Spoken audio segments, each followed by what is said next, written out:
श्रीकंठाय नमः, भक्तवत्सलाय नमः, भवाय नमः,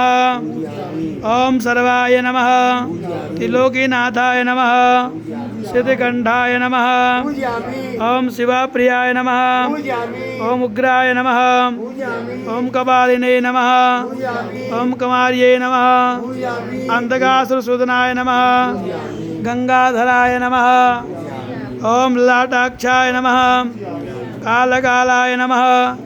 कृपानिधये नमः, भीमाय नमः, प्रसुहस्ताय नमः, दंडहस्ताय नमः, चंडविक्रमाय नमः,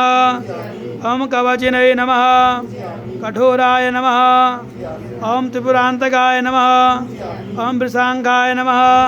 ओम बृहवाय भस्मोत्तलविग्रहाय नमः, शाश्वत अमोघाय नमः, सामप्रियाय नमः।